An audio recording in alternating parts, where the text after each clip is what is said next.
If you're in a stairwell late at night and you can never seem to reach the floor where your apartment is, unable to return home, what would you do? Today's story is a submission from a fan named Sandra. It recounts a true, bizarre experience they had a few years ago with their ex-boyfriend. To make the story more vivid and easier to understand, I'll narrate it in the first person. My ex-boyfriend and I were college classmates. In 2018, right after we graduated, we both started working. Since we were new to the workforce, our income wasn't high, but we both wanted a certain quality of life, so we decided to rent a one-bedroom apartment in a high-end neighborhood in Harbin on a monthly basis. After paying the rent, we were left with barely any money. To ease our financial burden, my boyfriend's parents planned to buy us a home. At the time, our relationship was very good, and we were planning to get married the following year. So this home would also become our future marital residence. However, new apartments were quite expensive back then and located far from where we worked. After weighing the pros and cons, we decided to buy a second-hand apartment in the same upscale community we were renting in. Although it was a resale unit, it had a high cost-performance ratio because the original apartments came with quality renovations. We found a unit online that we were satisfied with in terms of both price and floor level. When we reached the designated floor, we noticed that several doors had talismans posted on them. The agent explained these were for attracting wealth. My boyfriend and I didn't think much of it at the time. We just assumed the previous owners were superstitious. After we bought the place, we adopted a 1-year-old golden retriever from a friend and named him Jack. Back then, we were both night owls, especially my boyfriend, who often stayed up until 1 or 2 a.m. Because of that, we usually walked the dog around 10 p.m. when the neighborhood was quiet and Jack could run around freely. If it was too late, we'd take him to the underground parking garage or stairwell to let him play. We made sure she got plenty of activity every day. This incident happened around midnight one night. We were cleaning the apartment and had just finished mopping the floors. My boyfriend noticed that the living room floor was still damp, so he opened the door to let the air circulate and help it dry.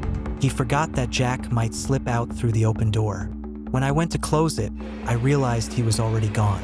We lived on the 8th floor, about halfway up the building. My boyfriend and I split up to search the stairwell. He went upstairs, I went down. I checked each floor carefully.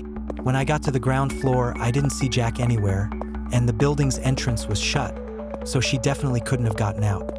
I quickly called my boyfriend. He said he had already searched the top floor and hadn't seen Jack. I told him, let's search again. Maybe she's just sitting near someone's door. After hanging up, I continued searching. A few minutes later, I reached the 7th floor and still didn't see her. I called my boyfriend again to ask where he was, and he said he had just reached the 2nd floor. At that moment, I was completely baffled. There's only one stairwell in the building, and I had checked every floor thoroughly. The fire doors on each floor's entryway were all closed. How could my boyfriend and I have missed each other? Feeling a bit annoyed, I said, I'm coming down to meet you. Don't hang up, just keep heading up. But by the time I had reached the 2nd floor, I still didn't see him. Then suddenly, his voice came through the phone saying he had already reached the 5th floor. At that moment, a scene from a horror movie I'd once seen popped into my head about a couple in a parking garage. Even though they were just steps apart, they couldn't see each other. I couldn't help but shiver all over. I didn't want to worry my boyfriend, so I forced myself to sound calm and said, I'm heading home first. You keep looking carefully. After hanging up, I realized my legs had gone weak. They no longer obeyed me. Forcing down the fear inside, I started climbing back up toward the 8th floor, one slow, agonizing step at a time. But when I finally made it back up, I was completely stunned. I had somehow reached the 9th floor.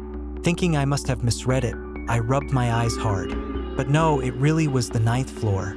So I turned back and started walking down again. Then I found myself back on the 7th floor.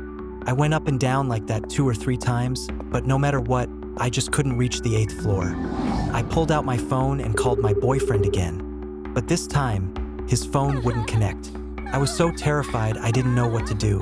I just crouched down in the stairwell and started crying uncontrollably. After crying for a while, I suddenly remembered there was an elevator. I ran to the 9th floor elevator lobby and got in. I pressed the button for the 8th floor. Luckily, the elevator worked fine. As soon as the doors opened, I ran out and quickly opened the door to our apartment. I immediately called my boyfriend again. Thankfully, this time he picked up. He said he had found Nuno. I told him not to take the stairs and to come back via the elevator right away. When he returned, I told him what had just happened. He also felt something was really off. After I had said I was going home, he had continued searching for Nuno on his own. But while walking down from the top floor, even after more than 10 minutes, he still hadn't reached the ground floor. Normally, when we walked Jack in the stairwell, it took just 3 to 5 minutes to reach the bottom. We both sat quietly for a long while, trying to process everything. Then we looked at the time and realized it was already past 1 a.m. Somehow, all that time had passed without us noticing. From that day on, our habits completely changed. For months afterward, we never dared to stay up late again. Even when cleaning the house, we made sure it was done on weekend mornings. And we never walked Nuno in the stairwell or parking garage again. Back then, we didn't understand why Jack always barked at night while in the parking garage. But now, it seemed clear. She must have seen something invisible to human eyes. After this incident, I started getting injured and falling ill frequently. Both my physical and mental health seemed off. Our families had originally encouraged us to get married soon, hoping it would bring better fortune. But in the end, my ex-boyfriend and I didn't end up together. After the incident, it was like he had become a completely different person. From being attentive and caring, he started working overtime constantly and barely came home. When he did talk to me, he was always impatient, even yelling at me sometimes. We argued a few times, but nothing changed. Later, I accidentally discovered that he had been having an ambiguous relationship with a female coworker. That final time, I didn't fight with him. I simply ended the relationship calmly.